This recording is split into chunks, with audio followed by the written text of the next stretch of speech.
Hey, this is Alec. Welcome to White Whale Comics. And welcome to the third installment of my artist review series.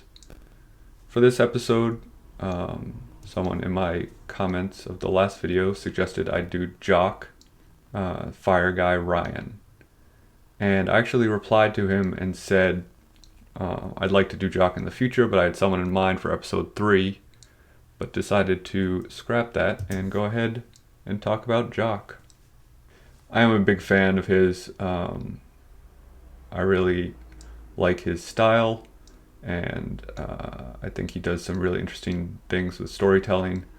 So I'm going to talk about those two things, and I don't think you can talk about Jock without discussing this image. This is the cover for Detective Comics 880, for those of you who may not be DC fans. It is outrageously expensive to buy this comic, and as far as I know, it is strictly based on the cover. It has a lower print run, but I don't think it has any first appearances or major events in the issue. I think people want it just because this cover is so good. And I happen to find this image that Jock had posted on Twitter of the original art. And obviously, it's a very effective image. It's very creative. It's very striking. But I think there's more reasons why people like this so much and why people like his art. And so to talk about why I think this image is so popular, I'm actually going to talk about some other images. Hopefully it'll make sense eventually. I believe this is a cover for an issue of All-Star Batman. Really glad I found most of the images I'm using for this episode are original art rather than the finished colored pieces. I'm really glad I was able to find a bunch of those because it really showcases what I think his strong suits are. He has this really unique style. Only person I could kind of compare him to is Jay Lee off the top of my head, but he has this really interesting blend of, or balance of loose and tight. You look at the Batman on the left, and clearly his shape and his pose are very intentional and very, lined very, very carefully in the buildings. But then you look at the brushstrokes on Batman in both these images, and especially in the cape on the image on the right, or his arm. You look at the arm and he clearly knew where he was putting the lines or the brushstrokes to make the form correctly, in the musculature and where the elbow is and all that. But at the same time, he let the brush do what the brush wants to do. It's clearly not like a careful, slow stroke. He's moving the brush and letting it find its own way, for lack of a better term. And you look at the cape, you can see the brush strokes. You can see how he moved it, and it creates this energy and this life to it that I think a lot of super methodical, tight inkers don't have. And that's not to say that this is better or worse, but that's just what makes it unique and interesting. This is my personal favorite Jock cover from Catwoman. It is not quite so loose as the other ones, but I just love that image of her just diving over the city. But this image, you can really see how he just laid in the brush work. He had this shape of Batman on top of this telephone pole, and then he just started laying in the blacks and the spatter work, and it just creates, like I said, this life to it. It creates this imperfect perfection, if that makes sense. Like the things that aren't necessarily exactly how you would plan it is what makes it great. So if we go back to this image and you look at, the lips and the teeth, and, they're crooked and they're wild, and they are full of this life of the brush that just creates the image in a way that you wouldn't get if this were, a very careful, intentional, cross-hatching or anything like that, or it takes on a life of its own because of the way he utilizes his medium. Next, I want to talk about how he uses a page, and how he utilizes frames to add to the story. So here's a pretty cool 2-page spread. There's nothing especially unusual about this, but it just looks cool.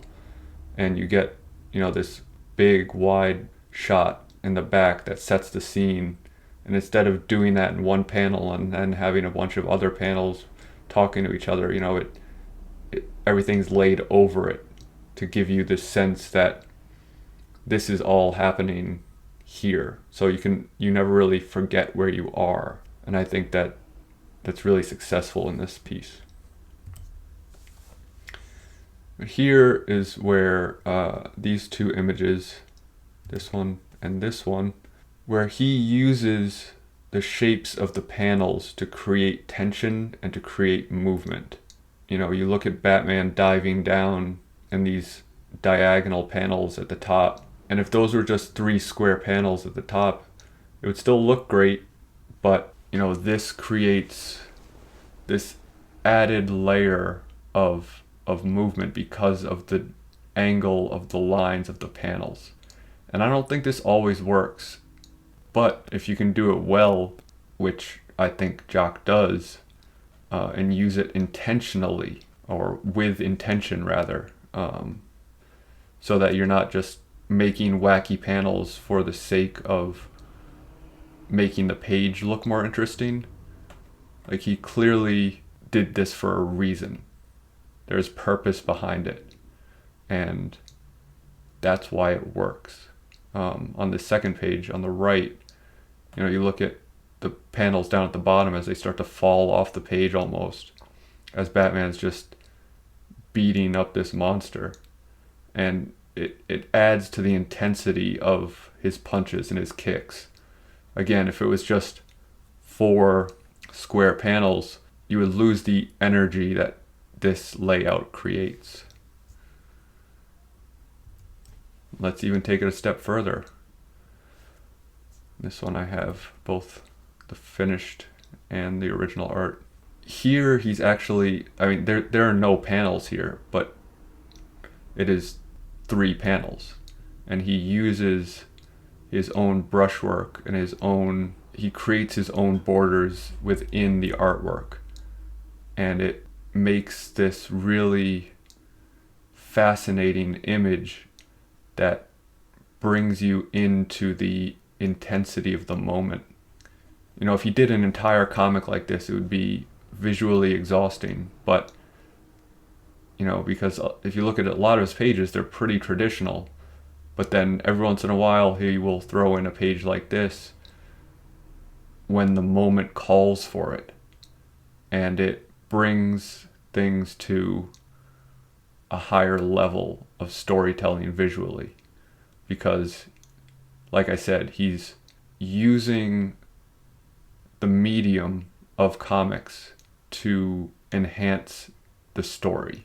So he's, more or less using the page to add to the emotion of the moment.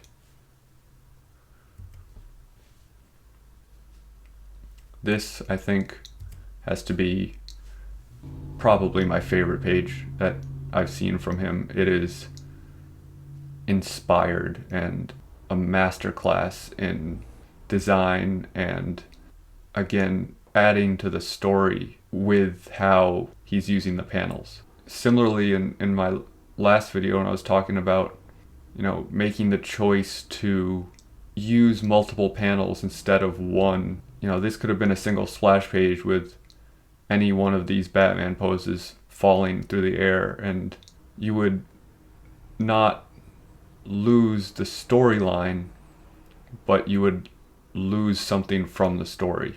You know, when you read a book, there's descriptions of feeling and mood and action and reaction and reasoning, and with a comic though, it's dialogue and it's narration. And in modern comics, the narration is almost exclusively from a character's point of view. So the advantage of comics, you know, is the same thing as its disadvantage, which is you have to use the visuals in order to tell the story properly.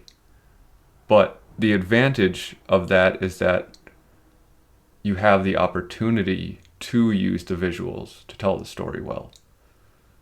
And when you do a piece like this, you really knock it out of the park. So that's all I've got for Jock. Hopefully that helped lend some insight as to why I believe he is a top tier talent. At the end of every time I record one of these, I think, boy, I hope that made sense. So again, I hope that made sense. Let me know what you think. Let me know what you'd like to see. If anyone else would like to see another artist, please let me know, and I will try to add it to my list that is ever growing in my brain.